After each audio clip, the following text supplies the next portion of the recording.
Hi there, everyone, and welcome to the Events Reimagined series.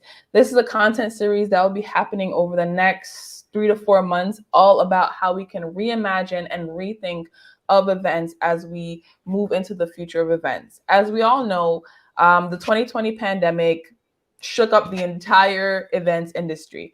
It shook up various other industries as well, but the events industry had a clear change.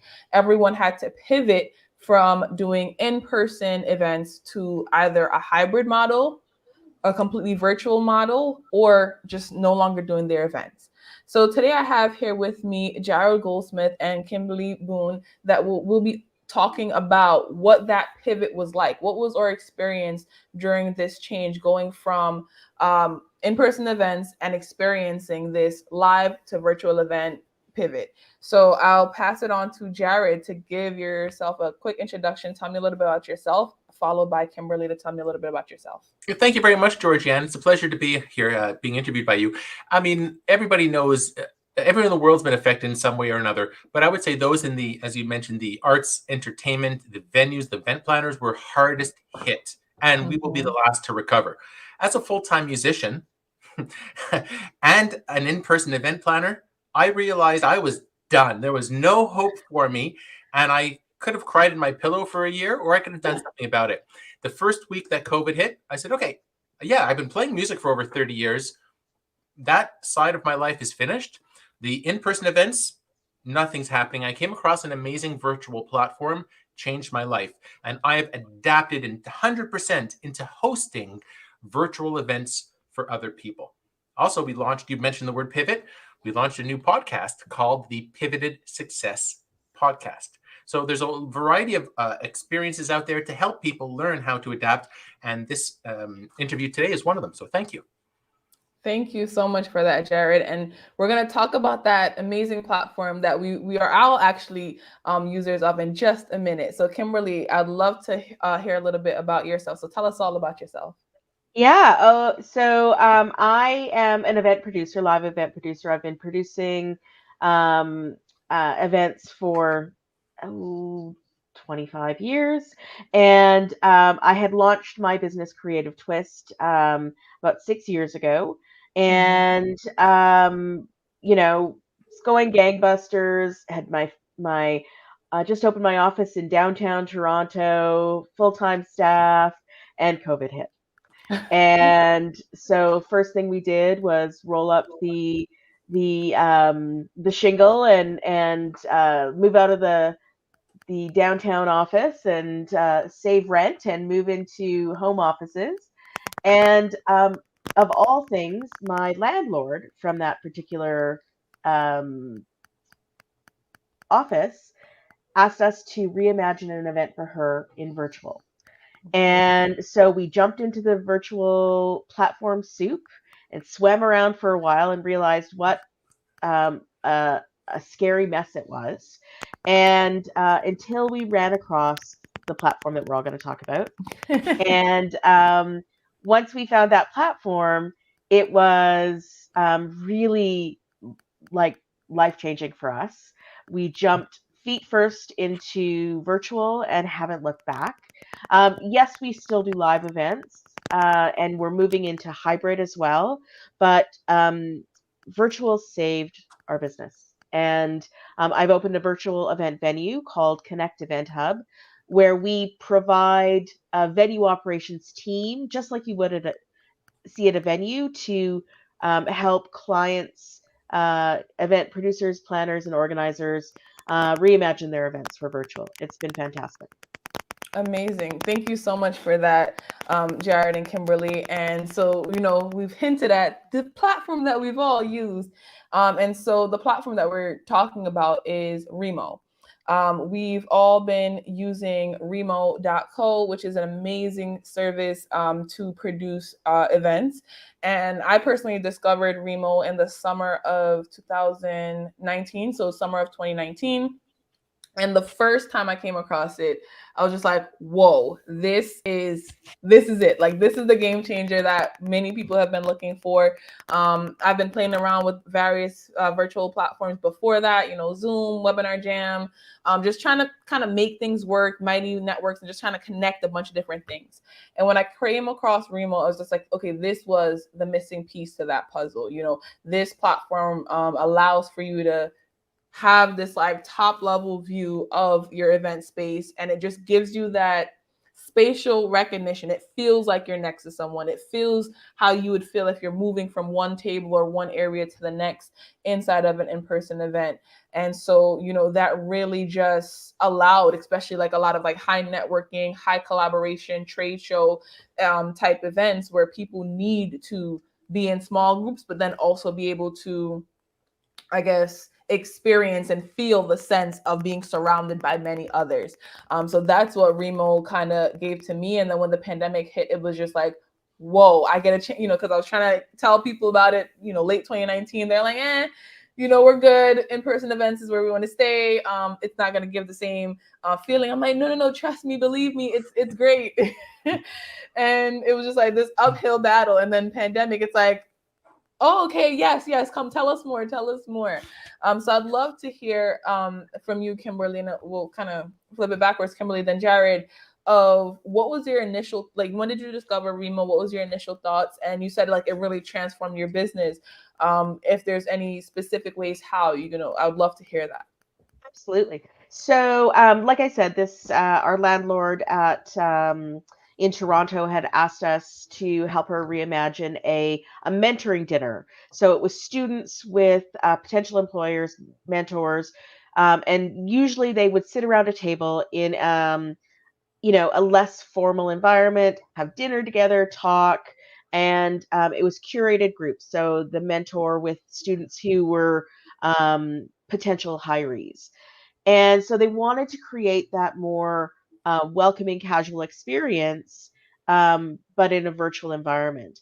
And so I was introduced to Remo through World Event Center, Sue Sutcliffe, and I just loved the ability to design the space, to customize the look and feel, to the ease of moving between tables, and then when I was working with Sue and layering my experience as an event producer and an experience architect, guiding that attendee journey through the event, she was like, "Oh my God, this really really works. I really understand your perspective in applying it to this virtual space." And it was a bit of a lightning bulb moment for me um, in that I could take my 25 years of experience in live events and apply it to this virtual platform. And I'm a designer. A lot of what I do in live events is design the environment, decor, lighting, entertainment, vibe, event storytelling. I call myself an event storyteller because it's about the journey and it's about the holistic experience of the event and the message that you want to communicate by the end of it. And I could see those applications absolutely in Remo, in its functionality, in its the possibility of designing space to meet a vision, to meet goals and objectives. And you know, I had just gotten the government, Canadian government had offered a loan to businesses to help them through the pandemic, and Remo was fire sailing their studio package, saying it wasn't going to be offered much longer, and it was ridiculous the amenities you got with it. So I just left with both feet, and I haven't looked back. It's been brilliant.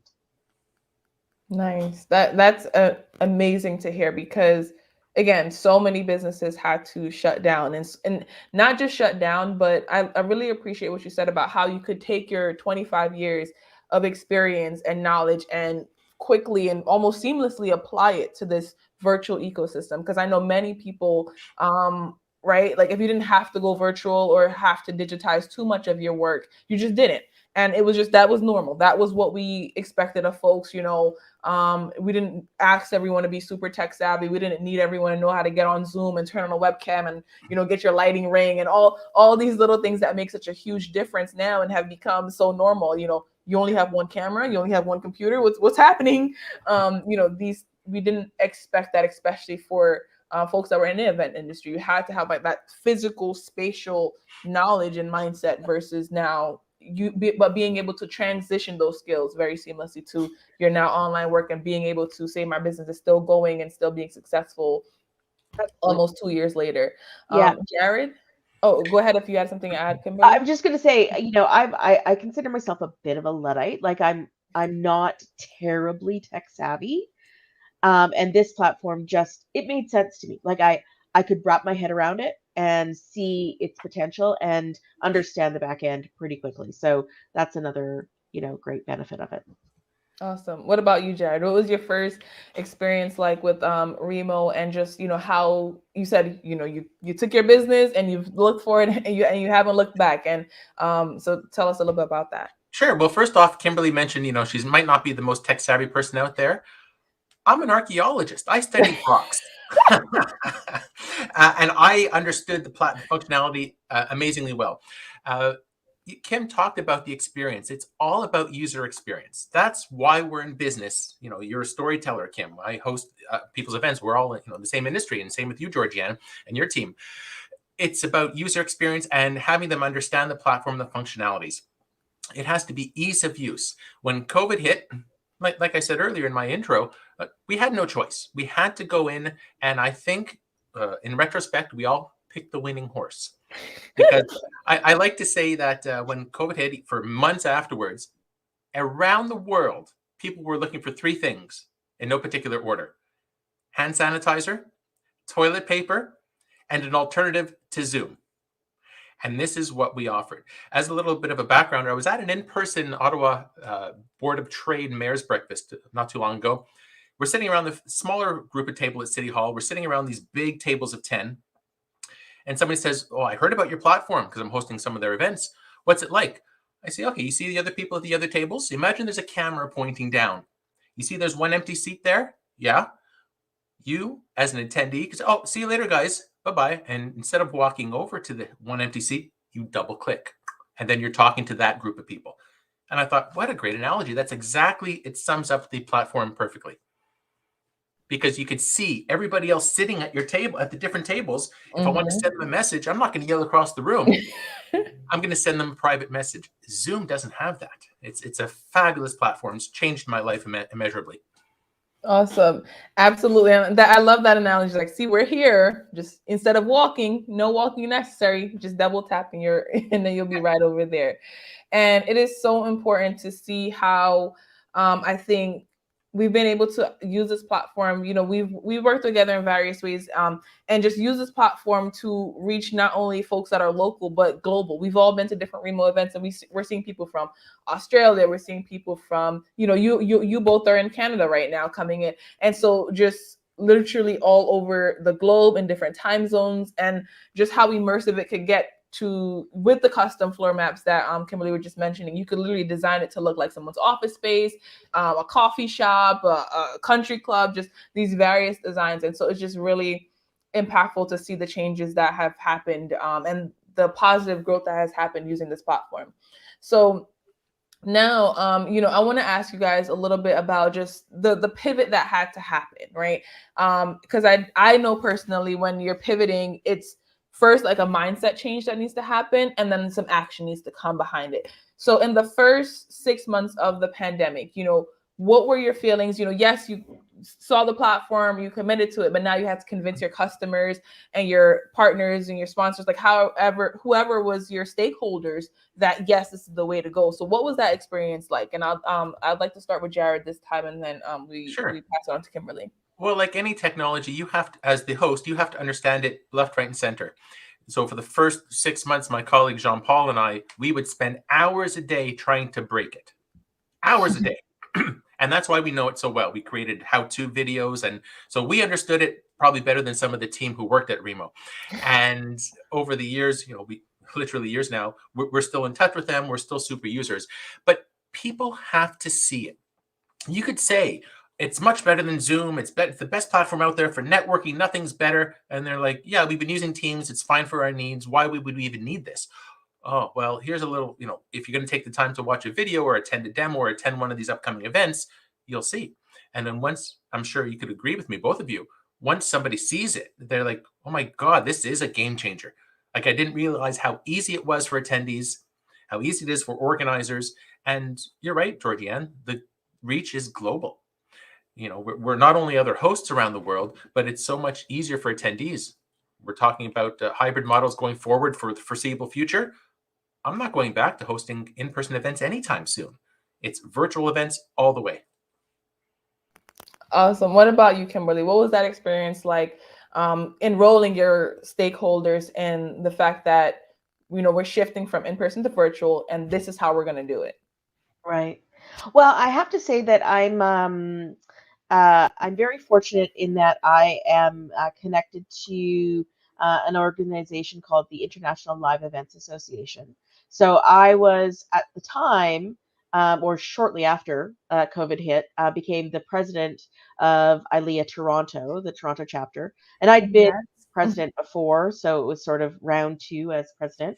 So when I launched Connect Event Hub and jumped into the virtual space, I reached out to that community. And we very strategically positioned our business as being separate from Creative Twist, in that it was Connect Event Hub. We operated it as a venue, and our audience specifically was event planners and producers who were trying to figure out how to help their clients pivot to virtual. So more B2B. Exactly. So we said, okay, you know what? Come to us. We'll just be part of your team. It's like you're walking into the convention center and speaking to their venue operations team and them help you produce this event. That's what we'll do. We're taking our Creative Twist hat off, putting our venue hat on as Connect Event Hub and saying, this is we're just here to support you. We're here to make you look great. Because I saw the value in those producers bringing multiple events back to me versus the clients who have a one-off, and them also being able to sell the value of having this expert team who understand events, rather than the transactional, technical focused platform people that we'd run into as swimming in that platform soup. So I reached out to that community. I sponsored events for the ILEA chapters in Canada, to, as Jared said, get them in the door, let them experience the platform, and really it took from there. Like I've gotten so many clients and repeat business out of that, that it's been fantastic. And I've extended that reach now to ILEA chapters in the US, and am starting to host events for them and bring their membership into the fold to say, this is what's possible. You don't have to be stuck with Zoom. Yes, it costs a little bit more. That's the big uphill battle that we have. Is Zoom is technically, free. It may as well be free, and Teams as well. So, doing something in this platform is not free, but the production value and the experiential value is so much exponentially better that it's worth the investment. Yeah, and I love how you said that, right? The value, the experiential value. And I think what oftentimes happen is that we we as producers, we kind of know the difference, but the public, right, the attendees, the agencies, the different organizations compare platforms. So I don't even compare Zoom to Remo and Teams. And the reason why is because I tell people, if you want to, I categorize things as either meetings, experiences, or just, workshops and conferences, right? So just categorizing it and separating it to say, hey, if you want a meeting, great, go to Zoom, go to Teams, go to a platform that has, easy to get in, not high functionality, but you won't get an experience there. Like, it is possible. Is it possible? Yeah. Is it going to feel the way you want people to come away with those high level of emotions, right? That they were able to look around the space and, actually see a coffee cup on a table, right? Like those little things that kick your brain into, I am somewhere doing something. I remember the first time I joined the Remo event back in 2019, like the first event that I went to, I thought I could join from my phone. That was like my first instinct, like, oh, this is just a meeting online. Let me join from my phone. And at that time, their mobile experience was not that built out. And it was a good thing for me to realize that. So I was like, all right, okay, I'll get on my computer. This is my colleague. I'm going to support this event. And I realized I had to be stationed somewhere. I had to be in it. I couldn't just is it possible now to do this on the go? Yes. But is that what you're looking for? No. So similar to where it's like you're inviting someone to an in-person event, you're taking a cab to the venue, you're taking the train, you're coming there, you're getting seated, and you're here with us experiencing this. And that's, I think, is one of the biggest the biggest values that the biggest value that Remo offers. You're in this space, you're gonna see the flowers, you're gonna see the chairs, you're gonna see the trees, the painting, literally the paintings on the wall. Like, I kid you not. We've done those before, and it's just like you are here with us experiencing this. And when you leave, then you're finished. You have left the venue, and you can tell people about it. Well, Jared, Georgie-Ann, go ahead. if I may, people assume it's going to be Zoom, and No. they log in. Oh, this isn't Zoom. Wow, this is so cool. Yeah. It happens every single time. And Yeah. a lot of the times I have to tell my clients, when you're advertising it, say, it's not the same boring Zoom call. It's different. It really is an experience. Mm-hmm. Yep, Yeah. it's reimagined. Absolutely. Absolutely. Share the floor plan and get people excited about what they're jumping into, that it is different, right? Because it also, we have all experienced where you've got 150 people sign up for an event and 97 show up, Well, that's right? a good Because turnout rate. well, that's it, right? And but because they're expecting, oh gosh, not another Zoom call. Oh gosh, not another boring, dry, virtual two-dimensional experience. And I think that's what all three of us try to avoid at all costs is a two-dimensional boring experience. We want to create something engaging and something that's going to transport people into a different place.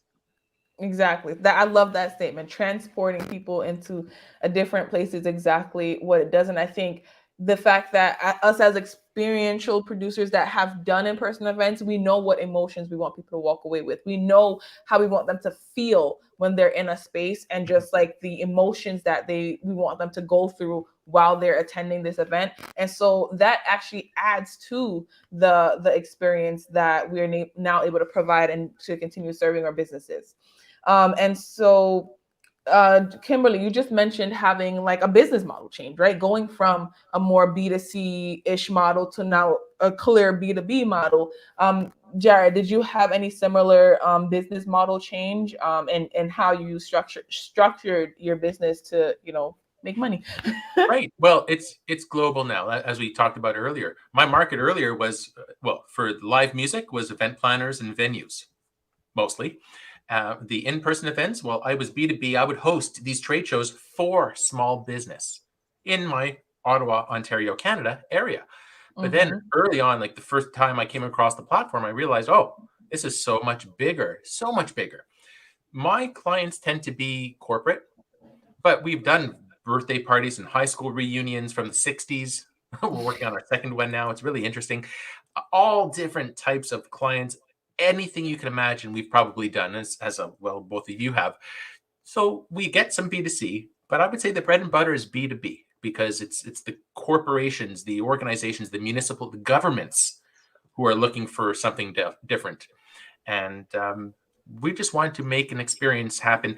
And it's been banner years, unbelievably busy. And it's not going back. This is the future.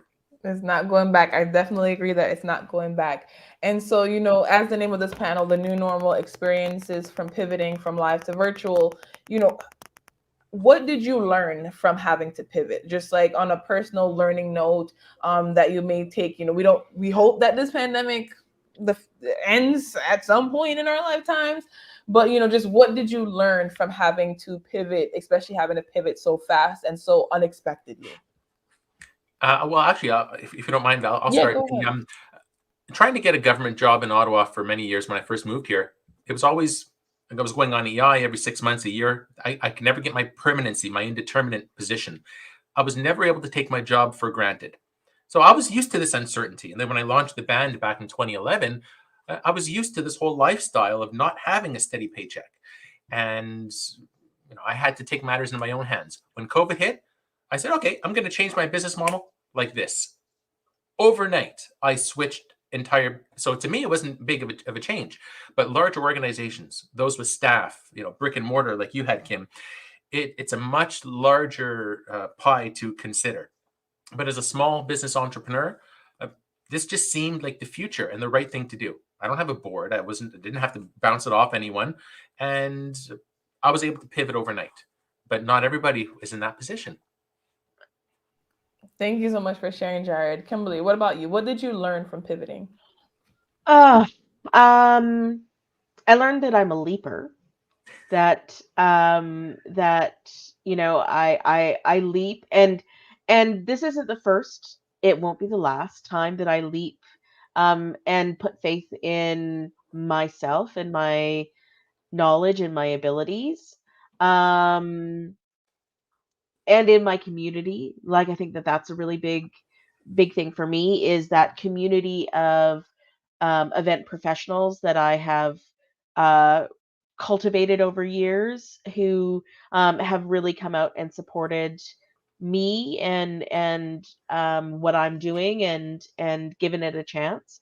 Um, I've also, on a very personal level, this has been a really challenging time for me. And, I am so thankful for this virtual world, because I was able to deal with family issues that came up, and was able to pick up my life and drop, move during a pandemic across the country to, a completely different market, and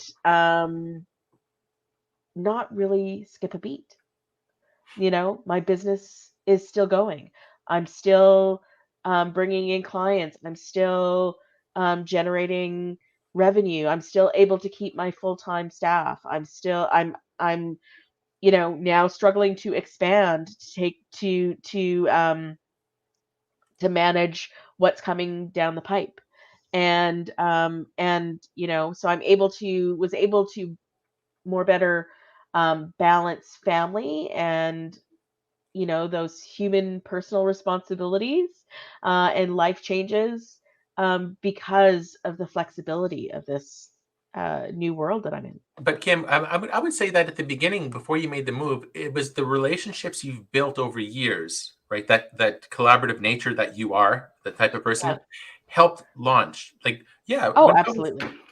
like when I was, just starting, I approached all of the organizations, the hospitals, the governments around my town, because they knew me already, and then it started branching out from there.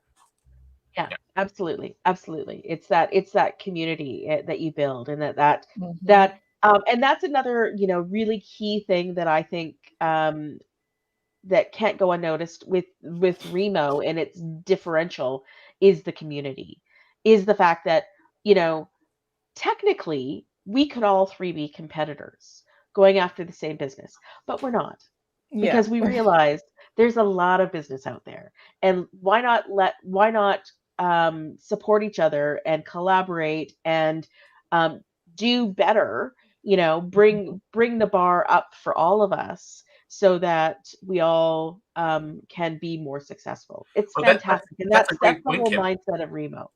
It really is the community. I mean, when was the last time you said, I'm going to have a meeting with the CEO of Zoom? Not going to happen. Yeah. But this platform, because it is a small group of super users like us, and we're in touch with the leadership team quite often. Yeah. And they listen to feedback. They adjust the way the platform functions depending on our experiences, because we're the super users. Like Georgie-Ann, you joined it way back at the beginning. Yeah. And yeah, you talked about the competition. I never considered anybody competition for what I do. Anything in life. I have dozens of videos talking about that, because I realized back when COVID started, I'm going to host large events. I'm going to need people like Georgie-Ann and Kim and your staff to help me with tech support. I'm not going to hire anybody off the street if I don't know them and vet them ahead of time. And we've worked together in the past, and the future is bright. Like you said, Kim, the world's a big place. So for those people out there who consider, oh, I'm in the same platform as you, and I'm not going to talk to you because you're competition, I'm thinking to myself, that's very short-sighted, because we will need each other's support when we do large events. Yeah, absolutely. Thank you guys so much for sharing that. And definitely it was an interesting process to see how many changes, right? Similar to you, Kimberly, I had a lot of life changes. I've moved, my team has grown, and now, the growing pains have started to impact as well, where it's just like, okay, what comes next? Hiring, right? Everyone's like still trying to figure out the world of hiring. There's a employee shortage, and with now like COVID vaccine protocols and everything has like shifted. And so, I think what was not scary, but what was most pivotal for me personally was, Jared, you said, you were used to the ebbs and flows of entrepreneurship and not having something consistent. And so was I. That's what I was used to. And during the pandemic, things became consistent. And that was what threw me off my rocks. I'm just like, whoa, I'm used to this. Why is everything like, okay, we're going up? Or like, everything is growing. I'm just like, oh, this is different. So just learning how to, and I call it, go from a freelancer or super small business owner to, CEO, to a leader and a boss in a more consistent base, and not having so much waves in the growth. And so now, as we start coming to the end of this segment, I would want to ask you what advice, and you've shared a lot of advice already, is what advice would you have for other agencies? We've already said not like looking at folks as not competitors, but potential partners. And the industry is so huge for all of us that we're all busy, we're all booked, we're all doing something, short staff. So anyone's looking for a job, I'm pretty sure, reach out to any of our agencies where we are hiring. We are all hiring. And, but what would you advise to other event agencies, and maybe even to people that are thinking about getting into the virtual space, that have been working in the in-person space and still struggling to make that pivot, that change? The expression, it's a Chinese proverb, when's the best time to plant a tree? Most people say, well, obviously today. Well, if you have a bit of wisdom, the answer would have been 20 years ago. There's no better time than to start today. If you're on the fence, you're still doing your in-person events, but you're looking for an alternative, a virtual platform, talk to somebody who's already a super user. Have them show your attendees, your board, the experience it could offer. Because at the end of the day, you have to make yourself shine to your organization. Doesn't matter if you're a profit, nonprofit, whatever. And we do that. That's what this platform does. People go back and tell you as the organizer, that was the best virtual experience I've ever had. And they're always going to work with you because we were the ones who made it happen. So it's absolutely. Yeah. I would say, we're 19 months into this, and it's time to do better than Zoom.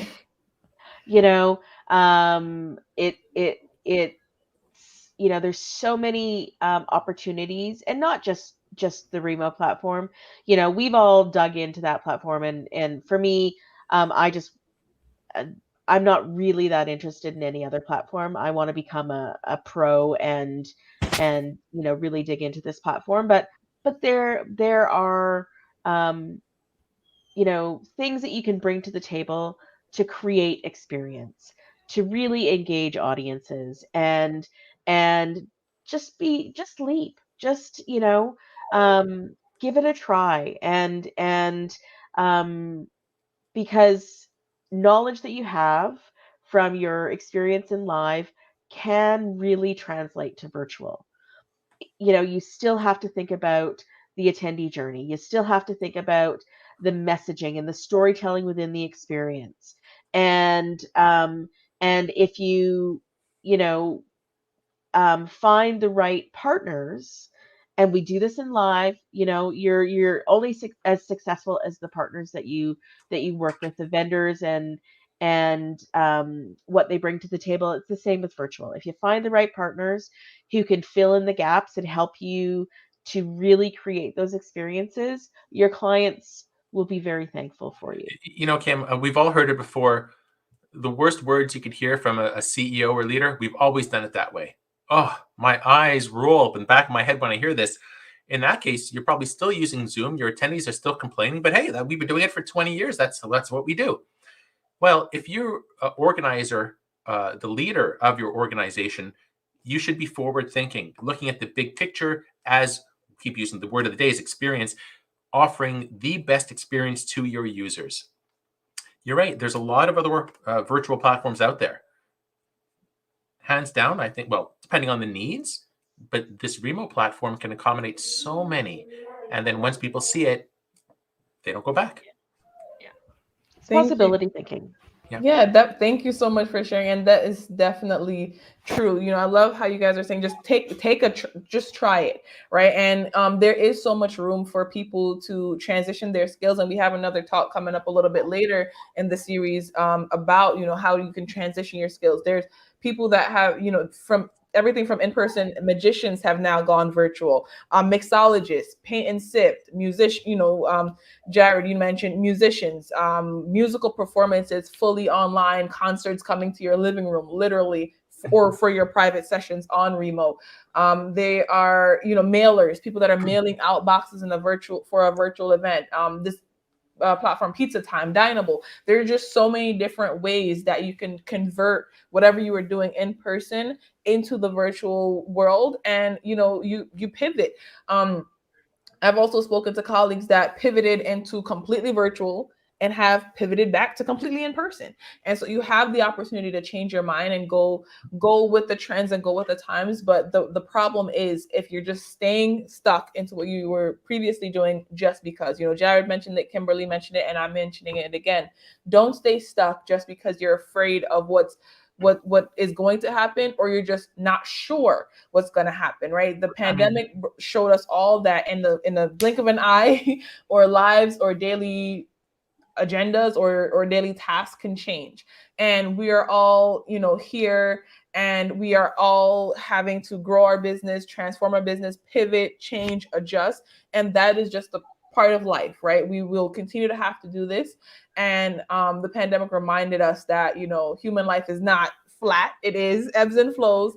And so we have to continue to change with the times, to adjust ourselves and our businesses to work with the resources that we're given, and just continue to create experiences that bring us together, no matter if it's in person, hybrid, or completely virtual. Yeah, I mean, talking about reimagined events, Georgie-Ann, I mean, the reach is global, as we already talked about. No other time in history can I think, I was doing an event for this organization, and I had a 15-minute conversation with the lead singer of Glass Tiger, helping him out with his camera and microphone. I thought, this is amazing. Krista Berg wrote back to me on Facebook, like, really? This is the pivoted moment of my life. You could reach anybody, and there's no cost besides their time to have them as a speaker join your events. And some of the speakers I've had were just phenomenal. They would never come. They would cost $40,000 to come to my events. Some of them did it for free for a virtual event. It's only like 15, 20 minutes out of their time, or half, whatever it is. So think big, think global, not only for your attendees, but who can be a draw for your events. The worst that they'll say is, well, they're not going to reply. So you have nothing to lose, because, reimagining your virtual events, there's no time commitment to travel, as we all know. The cost is very negligible. But reach for the stars. You know the expression, if you miss, you'll hit the moon or something like that. Yeah, so like Jared just said, reach for the stars, and like Kimberly says, be a leaper, take leaps of faith. And so, I want to thank you both for being here with me today for this talk. And folks that are watching it live and folks that are watching the replay, definitely share if you think that somebody in your network could value from this information. This video will stay live in all of our different platforms, as well as inside of this Events Reimagined series. But yes, thank you so much, Jared and Kimberly, for talking to me today about how you pivoted your business, how you've found Remo as an amazing platform, and how we should all, shoot for the stars, and we should all be leapers in our journeys as thinkers, doers, entrepreneurs while we reimagine events. So thank you all for tuning in, and thank you all for speaking today. Thanks so much, Georgie-Ann. Wonderful. Thank you. Bye.